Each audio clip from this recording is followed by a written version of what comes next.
नमस्कार, स्वागत है आपका। आप देख रहे हैं इंडिया वॉइस और मैं हूं आपके साथ योगेश पांडे। रुख करेंगे खबरों का। लखनऊ से खबर है जहां पर धार्मिक आयोजनों को लेकर सीएम ने निर्देश जारी किए हैं। धार्मिक आयोजनों से जुड़ी समितियों से मुख्यमंत्री योगी आदित्यनाथ ने अपील की है। पंडाल निर्माण में अग्नि सुरक्षा का ध्यान रखा जाए, संवाद बनाकर आयोजन को किया जाए। सीएम योगी ने ये निर्देश जारी किए हैं। श्रद्धालुओं की सुरक्षा सर्वोच्च प्राथमिकता रखी जाए। मुख्यमंत्री योगी आदित्यनाथ ने ये निर्देश जारी किए हैं। धार्मिक आयोजनों को लेकर ये दिशा निर्देश जारी किए गए हैं। मुख्यमंत्री योगी आदित्यनाथ की तरफ से धार्मिक आयोजनों से जुड़ी समितियों से मुख्यमंत्री ने यह अपील की है और इसके साथ ही पंडाल निर्माण में अग्नि सुरक्षा का ध्यान रखा जाए। मुख्यमंत्री योगी आदित्यनाथ ने ये अपील की है। धार्मिक आयोजकों से संवाद बनाकर आयोजन को किया जाए। सीएम योगी ने ये बड़ी बातें कही हैं। तो श्रद्धालुओं की सुरक्षा सर्वोच्च प्राथमिकता है, मुख्यमंत्री योगी आदित्यनाथ ने कहा है। धार्मिक आयोजनों को लेकर सीएम योगी के निर्देश जारी हुए हैं। धार्मिक आयोजनों को लेकर सीएम ने दिशा निर्देश जारी किए हैं। धार्मिक आयोजनों से जुड़ी समितियों से मुख्यमंत्री ने अपील की है। पंडाल निर्माण में अग्नि सुरक्षा का ध्यान रखा जाए। मुख्यमंत्री योगी आदित्यनाथ ने यह अपील की है। संवाद बनाकर आयोजन को किया जाए। धार्मिक आयोजकों से यह बड़ी अपील की है मुख्यमंत्री योगी आदित्यनाथ ने। श्रद्धालुओं की सुरक्षा सर्वोच्च प्राथमिकता बताई है मुख्यमंत्री योगी आदित्यनाथ ने और इसके साथ ही अग्निशमन व्यवस्थाओं की भी तैयारी की जाए और अग्निशमन व्यवस्था पूरी रखी जाए। धार्मिक आयोजनों से जुड़ी समितियों से मुख्यमंत्री योगी आदित्यनाथ की अपील और उन्होंने कहा है कि पंडाल निर्माण में अग्नि सुरक्षा का ध्यान रखा जाए।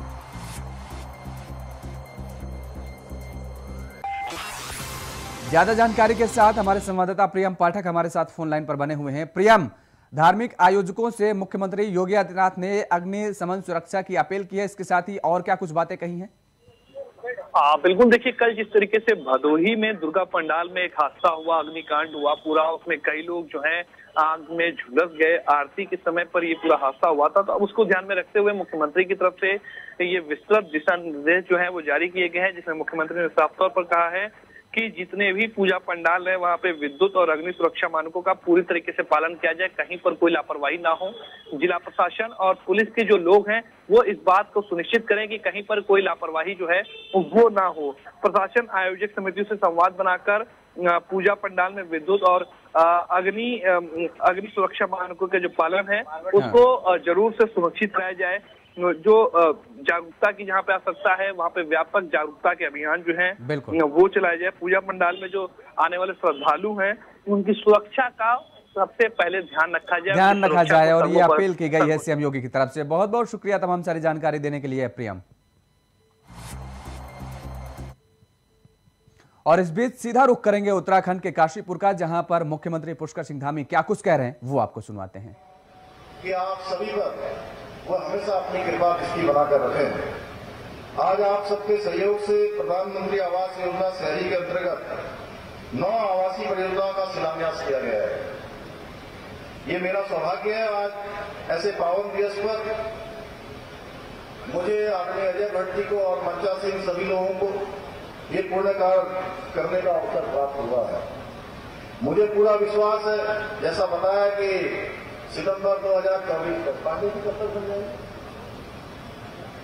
सितंबर 2024 तक ये सभी योजनाएं अपने तय समय पर पूरी होंगी और सभी जिनको भी माननीय प्रधानमंत्री जी की इस योजना का लाभ मिला है उन सभी लाभार्थियों को उनके सपनों का घर मिलेगा, उनके सपनों का आशियाना मिलेगा। आज केवल इन परियोजनाओं की ही नींव नहीं रखी जा रही है, बल्कि उस स्वर्णिम काल की भी नींव रखी जा रही है जिसकी परिकल्पना वर्षों से की जा रही थी। वर्षों से एक सपना था कि सभी गरीबों को घर मिलना चाहिए, सबके सर के ऊपर छत होनी चाहिए। आदरणीय प्रधानमंत्री जी के नेतृत्व में ये सपना आज पूरा हो रहा है। हम उस दिशा में आगे बढ़ रहे हैं। आदरणीय प्रधानमंत्री जी के नेतृत्व में हम सर्वश्रेष्ठ उत्तराखंड बनाने के मार्ग पर अग्रसर हैं और ये सभी परियोजनाएं उस मार्ग पर एक मील का पत्थर साबित होगी। साथियों, ईंट पत्थर जोड़कर इमारत तो बन सकती है, लेकिन उसे घर नहीं कह सकते। वो घर तब बनता है जब उसमें परिवार के हर सदस्य का सपना जुड़ा हो, अपनापन हो, परिवार के सदस्य जी जान से एक लक्ष्य के लिए जुटे हों, तब एक इमारत घर बन जाती है। हमारे बीच आज अनेकों ऐसे परिवार हैं जिनके लिए अपना घर किसी सपने से कम नहीं है, और वो बरसों की मेहनत के बाद भी अपने इस सपने को साकार नहीं कर पा रहे हैं। जब एक गरीब को घर मिलता है तो उसके जीवन में एक स्थिरता आती है, वो एक नई उम्मीद और आशाओं के साथ अपने जीवन में आगे बढ़ता है। इसलिए गरीबों को अपना पक्का घर देने का हमारा ये अभियान सिर्फ एक सरकारी योजना मात्र नहीं है। माननीय प्रधानमंत्री जी का यह अभियान एक सरकारी योजना मात्र नहीं है, ये प्रदेश के एक एक वंचित को इस बात का विश्वास देने की प्रतिबद्धता है, एक संकल्प है कि सरकार उनके सशक्तिकरण के लिए, उनको आगे बढ़ाने के लिए, समाज के अंतिम छोर में खड़े हुए व्यक्ति को भी, जिसके पास कोई सुविधा नहीं है, कोई साधन नहीं है, कोई पहुंच नहीं है, उसको भी आगे बढ़ाने का काम किसी ने किया है तो हमारे देश के यशस्वी प्रधानमंत्री मोदी जी ने किया है। आज जिन 9 परियोजनाओं का शिलान्यास किया गया है, जिनके जरिए 7,776 मकान बनाए जाएंगे, ये संख्या कोई छोटी संख्या नहीं है। लगभग 8,000 परिवारों में एक समृद्धि के नए युग की शुरुआत होगी, एक नया दौर उनके लिए प्रारंभ होगा, एक नया अवसर उनके पास आएगा। इतना ही नहीं, इस योजना से हमारी महिला सशक्तिकरण के दिशा में भी एक बहुत ही, मैं कहूं कि निर्णायक ये पहल शुरू हुई है। आज देश में प्रधानमंत्री आवास योजना के अंतर्गत 3 करोड़ से भी अधिक मकान बनाए जा चुके हैं, और जब तक देश के प्रधानमंत्री के रूप में मोदी जी ने काम करना प्रारंभ नहीं किया था, यह आंकड़ा मैं इसलिए बता रहा हूं कि हमको कुछ अंतर भी देखना चाहिए कि पहले की सरकारों ने किस प्रकार से काम किया है। ये गरीबों को मकान पहले भी जरूरत थी, इनको ये मकान पहले भी मिलने चाहिए थे, स्वास्थ्य की सुविधाएं पहले भी मिलनी चाहिए थी, उज्ज्वला के गैस सिलेंडर पहले भी मिलने चाहिए थे, लेकिन नहीं मिल पाए। किसानों को किसान सम्मान निधि पहले भी चाहिए थी, सम्मान उनको पहले से भी चाहिए था, लेकिन वो नहीं मिल पाया। आज ये सब अगर मिल पा रहा है तो इसलिए मिल पा रहा है कि देश के अंदर एक ऐसे व्यक्ति को प्रधानमंत्री के रूप में काम करने का अवसर देश की जनता ने दिया है, जो केवल कर्मयोगी ही नहीं बल्कि भविष्य दृष्टा भी है, जो भविष्य को भी देख रहे हैं कि कैसे एक सशक्त भारत बनेगा, कैसे एक श्रेष्ठ भारत बनेगा, कैसे एक दुनिया को नेतृत्व देने वाला भारत बनेगा। और उस भारत की परिकल्पना को लेकर जहां 2014 से पहले की जो सरकार थी, उसने देश में शहरी आवास योजनाओं के तहत सिर्फ 13 लाख मकान ही मंजूर किए थे, उसमें से भी केवल 8 लाख मकान ही बनाए गए थे। अब आप खुद इस अंतर को देखिए, जब कोई सरकार अंत्योदय को लेकर समाज के अंतिम छोर में खड़े हुए व्यक्ति को अपना ध्येय मानकर कि समाज के अंतिम छोर में खड़े हुए व्यक्ति का जीवन स्तर ऊपर उठना चाहिए, उसको भी सारी सुविधाएं मिलनी चाहिए, ये ध्येय मानकर जब काम करते हैं तो उसके परिणाम ऐतिहासिक होते हैं, जो हमारे सामने आज 3 करोड़ मकानों के रूप में पूरे देश के रूप में सामने आ रहे हैं। भाइयों बहनों, आज आदरणीय प्रधानमंत्री। तो आप सुन रहे थे मुख्यमंत्री पुष्कर सिंह धामी को, जो कि काशीपुर में AWS आवास की परियोजनाओं को एक बड़ी सौगात दी है। और अब रुख करेंगे अगली खबर का। सीएम योगी के गोरखपुर दौरे का दूसरा दिन है। सीएम योगी पूजा पाठ करेंगे और आज पूरे दिन मंदिर में ही रहेंगे। मुख्यमंत्री योगी आदित्यनाथ गोरक्ष पीठाधीश्वर के रूप में रात को पूजा अर्चना करेंगे। आज मंदिर में रात्रि विश्राम भी करेंगे मुख्यमंत्री योगी आदित्यनाथ। तो आज पूरे दिन मंदिर में ही रहेंगे सीएम योगी। और इसके साथ ही दर्शकों को यह भी बता दें कि आज पूरे दिन मंदिर में ही रहेंगे मुख्यमंत्री योगी आदित्यनाथ।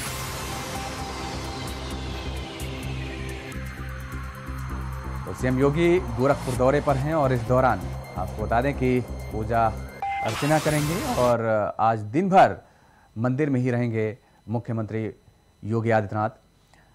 सीएम योगी के गोरखपुर दौरे का आज दूसरा दिन है और ज्यादा जानकारी के साथ हमारे संवाददाता प्रियम पाठक हमारे साथ सीधे लाइव जुड़ चुके हैं। प्रियम, आज दूसरा दिन है मुख्यमंत्री योगी आदित्यनाथ का गोरखपुर दौरे का और ऐसे में सीएम योगी के क्या कुछ कार्यक्रम निर्धारित हैं आज के? देखिए, सीएम योगी 4 दिवसीय गोरखपुर के दौरे पर हैं। कल वो गोरखपुर पहुंचे थे, आज उनके दौरे का ये दूसरा दिन है। हर बार जो नवरात्र होता है और नवरात्र में जो नवमी और अष्टमी होती है वो गोरखपुर में ही बाकायदा विधिवत पूजा पाठ के साथ में जो है वो मनाते हैं। आज अष्टमी के दिन आज पूरा दिन वो मंदिर में रहेंगे और वहां पर वो पूजा अर्चना करते हुए नजर आएंगे। शाम को जो शोभा यात्रा निकलनी है उसमें भी रहेंगे, लोगों को संबोधित भी करेंगे। इसके अलावा रामलीला मैदान पे भगवान राम का जो है वो रास तिलक करते हुए भी सीएम योगी आदित्यनाथ जो है वो नजर आएंगे। तो आज का ये पूरे दिन का जो उनका ये कार्यक्रम है उसमें वो पूरे दिन अलग अलग जो है देखेंगे। तो आप अलग अलग तरह से भगवान की माँ की जो है वो पूजा करते हुए जो है वो नजर आएंगे। वहाँ पर नवरात्रि का समय चल रहा है, शारदीय नवरात्र, और आज उसमें अष्टमी है। तो ऐसे में हर बार जिस तरीके से तस्वीरें देखने को मिलती हैं, कल भी देखने को मिली थी, उन्होंने हवन पूजन किया था बाकायदा पूरी विधिवत, और इसी तरीके से आज अष्टमी के दिन भी अगर आप देखें तो आज की भी जो तस्वीरें हैं वो उसी तरीके से देखने को मिल रही हैं। और आज पूरा दिन सीएम योगी आदित्यनाथ जो है वो मंदिर में रहेंगे। अलग अलग समय पे अलग अलग कार्यक्रम जो है वो निर्धारित किए गए हैं। शोभा यात्रा शाम में निकलनी है, शाम तकरीबन 4 बजे, और 4 बजे इस शोभा यात्रा में भी वो जो है सीएम योगी आदित्यनाथ शामिल होंगे। उसके बाद में भगवान राम का जो है वो रास तिलक करते हुए भी सीएम योगी आदित्यनाथ नजर आएंगे। इसके साथ ही प्रियम, कल का जो शेड्यूल बताया जा रहा है, कन्या पूजन भी करेंगे मुख्यमंत्री योगी आदित्यनाथ? बिल्कुल, कल नवमी का दिन है। नवमी के दिन ऐसी चूंकि हिंदू धर्म में मानता है कि शादी नवरात्र के दिन जो कन्याओं को भोज कराया जाता है तो उसका विशेष लाभ मिलता है। और हर बार सीएम योगी आदित्यनाथ की तरफ से ये तस्वीर जो है वो देखने को मिलती है, चाहे वो लखनऊ में हो या फिर गोरखपुर में, जहाँ पर वो कन्याओं को जो है वो भोज कराते हुए नजर आते हैं। तो कल नवमी का दिन है, कल जो प्रोग्राम है उनका उसमें वो इसी तरीके की तस्वीर जो है वो देखने को मिलेगी, जब मुख्यमंत्री योगी आदित्यनाथ कन्याओं के साथ में जो है वो नजर आएंगे और पूरा विधि विधान के साथ में कन्याओं को जो है वो भोज कराते हुए नजर आएंगे।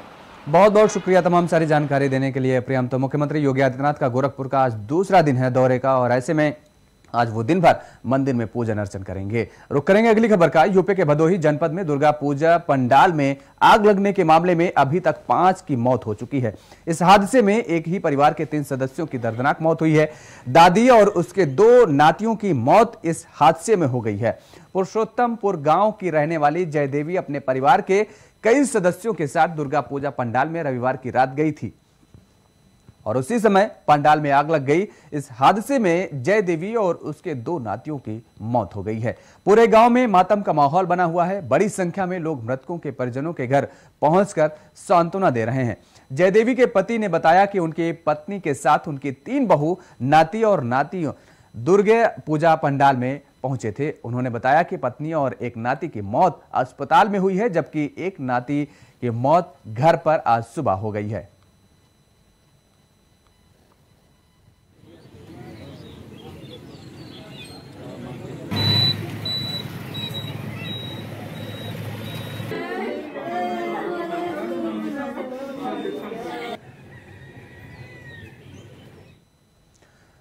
भदोही में दुर्गा पूजा पंडाल में लगी आग की घटना में मृतकों की संख्या 5 हो गई है। वाराणसी के बीएचयू के बर्न वार्ड में भर्ती पीड़ित परिवारों का बुरा हाल है। वहीं पीड़ित परिवारों ने एक सुर में कहा कि पंडाल लगाए लेकिन व्यवस्था भी देखें। वहीं भदोही के पूर्व विधायक रंगनाथ मिश्रा बीएचयू के बर्न वार्ड पहुंचकर पीड़ितों का हालचाल जाना।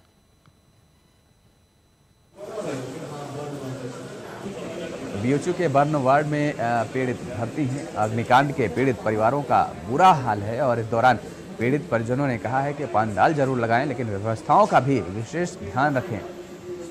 तो पूर्व विधायक रंगनाथ मिश्रा ने पीड़ितों से मुलाकात की है वाराणसी पहुंचकर और पीड़ितों का हालचाल जाना है। बीएचयू के बर्न वार्ड में पीड़ित भर्ती हैं जहां पर उनका इलाज चल रहा है और इस दौरान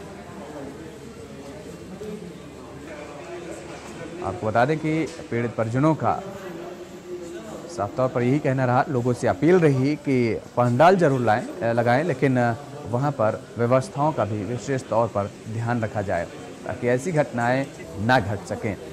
और अग्निकांड के पीड़ित परिवारों का बुरा हाल है, पंडाल लगाएं लेकिन व्यवस्था भी देखें, परिजनों की तरफ से ये अपील की गई है। वहीं पूर्व विधायक रंगनाथ मिश्रा ने भी पीड़ितों से मुलाकात की है। वाराणसी पहुंचकर रंगनाथ मिश्रा ने पीड़ितों से मुलाकात की है। वाराणसी में बीएचयू के बर्न वार्ड में पीड़ित भर्ती कराए गए हैं।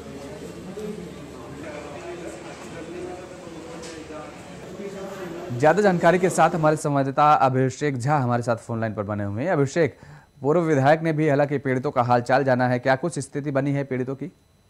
देखिए, पीड़ितों की स्थिति की अगर बात करें तो निश्चित तौर पे जिस तरह से ये हृदय विदारक जो घटना हुई है दुर्गा पूजा पंडाल में, और जिस तरीके से जो लोगों की बातचीत हो रही है परिजनों से, और वो जैसा बता रहे हैं कि तकरीबन 500 से ज्यादा लोग उस समय पंडाल में मौजूद थे और अचानक जो वो सजावट की गई थी जिसमें कॉटन का इस्तेमाल किया गया था, कपड़ों का इस्तेमाल किया गया था, उसकी वजह से आग बहुत तेजी से फैली और आग फैलने के साथ साथ जो भगदड़ मची, तो उस भगदड़ की वजह से जो जाने गई है, जिसमें अब तक जो रिपोर्टेड हम लोगों के पास सुबह 8:30 बजे की जो खबर हमारे पास है, उसमें 3 महिलाएं और 2 बच्चे, यानी कि जो बिल्कुल जो अपनी रक्षा नहीं कर सकते हैं, उसको ही सबसे ज्यादा नुकसान पहुंचा है। और अभी हमारे पास जो अनकंफर्म न्यूज आ रही है उसके मुताबिक तकरीबन 10 के आसपास मौत हो चुकी है।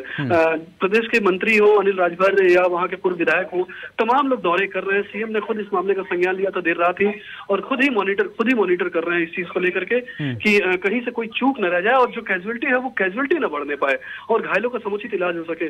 पूरे बनारस में करीबन जो 4 बड़े अस्पताल हैं, दीनदयाल मंडलीय अस्पताल, कबीर चौरा, उसके अलावा बीएचयू का ट्रॉमा सेंटर और साथ ही साथ बीएचयू का बर्न वार्ड, यानी कि 4 बड़े अस्पतालों में करीबन 34 से ज्यादा जो जले हुए लोग हैं उनको एडमिट किया गया है। सबकी हालत लगभग गंभीर ही है। और जब हम लोग परिजनों से बात कर रहे हैं तो परिजन निश्चित रूप से बहुत ही ज्यादा भावुक हो जा रहे हैं। रात की घटना, किसी की पत्नी एडमिट है, किसी का बच्चा एडमिट है, किसी के बुजुर्ग पिता एडमिट है, क्योंकि ये देखिए त्योहारों का सीजन है, त्योहारों में बहुत ज्यादा भीड़ उमड़ती है। खास करके अगर पूर्वांचल की बात करें, बनारस, भदोही, चंदौली, मिर्जापुर, इन सब इलाकों की अगर बात करें तो बहुत ज्यादा भीड़ पंडालों में उमड़ती है। और उसका जो एक जो चूक कह सकते हैं या एक भूल कह सकते हैं या एक लापरवाही कह सकते हैं, हालांकि जांच के बाद पता चलेगा कि ये लापरवाही है, भूल है या चूक है, क्योंकि हालांकि मुकदमा तो दर्ज कर लिया गया है। जो हम लोगों के पास खबरें हैं कि वहां पे जो पूजा समिति के अध्यक्ष थे उसके खिलाफ मुकदमा भी दर्ज कर लिया गया है, लेकिन अब वही लकीर पीटने वाली बात रह गई है और निश्चित तौर पर नुकसान बड़ा हो चुका है। और उसके बाद सरकार अब सजग भी है और उसके बाद देखते हैं कि घायलों की संख्या या मृतकों की संख्या कहां तक पहुंचती है। जी, बहुत धन्यवाद तमाम सारी जानकारी देने के लिए अभिषेक।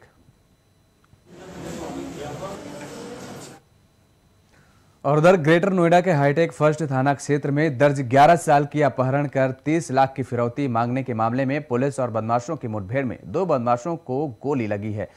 तो वहीं बता दें कि दो बदमाश मौके से फरार होने में कामयाब हो गए हैं। और वहीं आपको यह भी बता दें कि पुलिस ने बदमाशों से बच्चे को भी बरामद कर लिया है।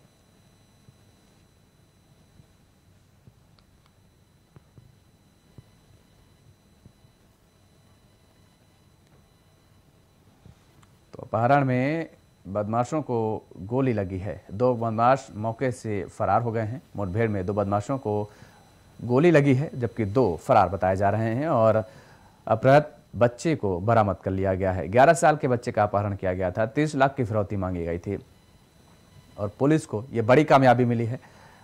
मुठभेड़ के दौरान 2 बदमाशों के पैर में गोली लगी है जबकि 2 बदमाश भागने में कामयाब रहे।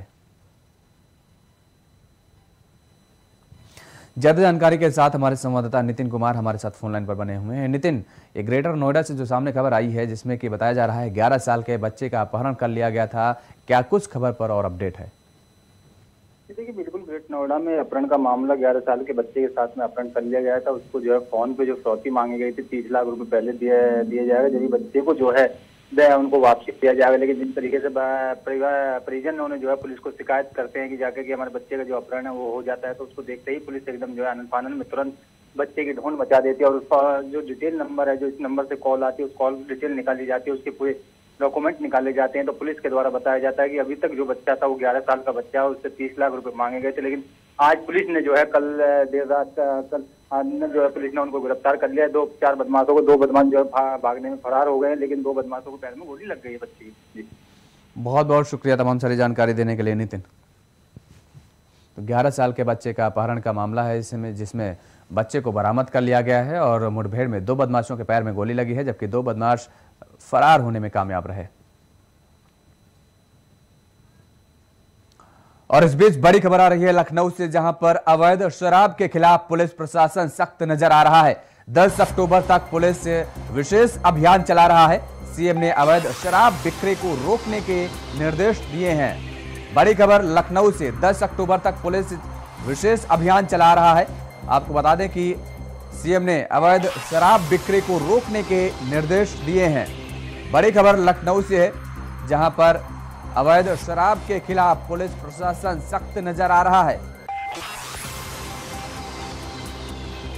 10 अक्टूबर तक पुलिस विशेष अभियान चला रहा है। मुख्यमंत्री योगी आदित्यनाथ की तरफ से निर्देश दिए गए हैं कि अवैध शराब की बिक्री पर रोक लगाई जाए, और इस अवैध शराब की बिक्री पर रोक लगाने के लिए प्रशासन सतर्क नजर आ रहा है। अवैध शराब के खिलाफ पुलिस प्रशासन सख्त नजर आ रहा है। 10 अक्टूबर तक पुलिस विशेष अभियान भी चला रहा है।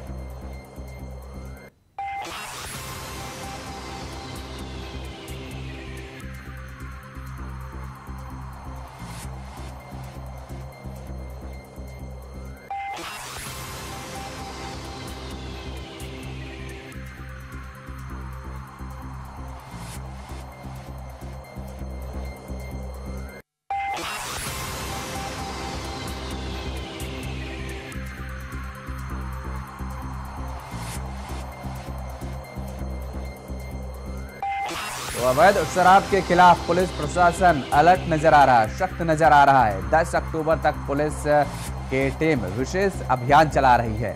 पुलिस विभाग की तरफ से ये विशेष अभियान चलाया जाएगा और चलाया जा रहा है 10 अक्टूबर तक। सीएम ने अवैध शराब बिक्री को रोकने के लिए विशेष निर्देश दिए हैं।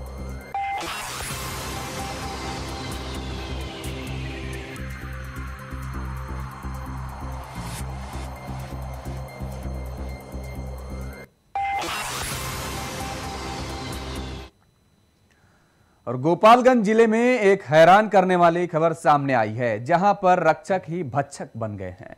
एक तरफ जिस वर्दी के बल पर महिलाएं अपने आप को सुरक्षित मान रही हैं, वहीं एक वर्दी वाले ने वर्दी के नाम को शर्मसार कर दिया है। गोपालगंज में एक पुलिस के अफसर के एक नाबालिग लड़की के साथ दुष्कर्म करने का मामला सामने आया है। हालांकि आरोपी पुलिस की ऑफिसर को सस्पेंड कर दिया गया है और मामला दर्ज करते हुए गिरफ्तार करके न्यायिक हिरासत में भेज दिया गया है। वहीं पीड़ित लड़की और आरोपी की मेडिकल जांच भी करा दी गई है।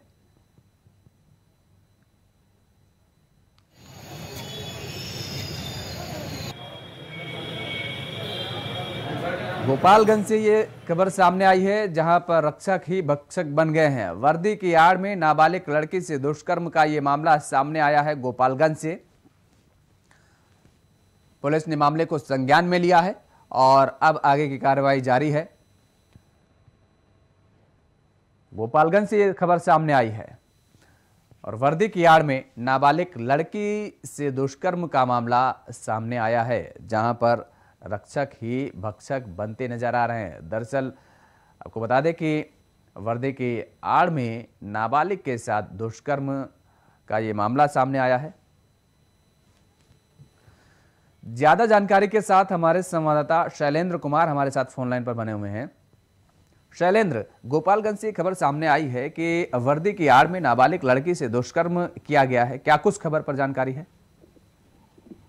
ये बहुत ही शर्मसार करने वाला घटना हुआ है, जो कि गोपालगंज के एक थाने में तैनात एक पुलिस अफसर द्वारा एक कार्रवाई करके मतलब हिंसा किया गया है। वो लड़की जो है वो पुलिस अफसर के यहाँ उसकी माँ खाना बनाती थी और किसी कारणवश उसकी माँ उस दिन घटना के दिन नहीं आई और उस लड़की को भेज दिया, जहाँ पर लड़की आई है और खाना बनाने के दौरान इसके साथ इस तरह का कार्य हुआ है।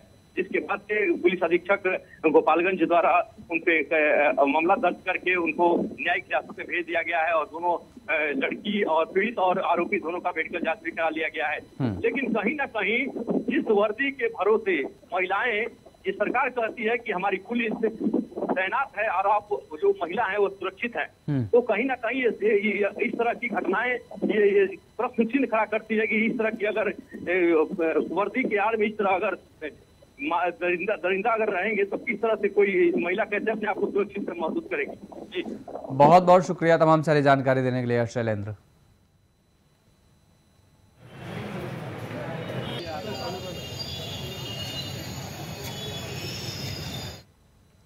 और इस बुलेटिन में फिलहाल इतना ही। देश और दुनिया की तमाम खबरों के लिए आप देखते रहिए इंडिया वॉइस। नमस्कार।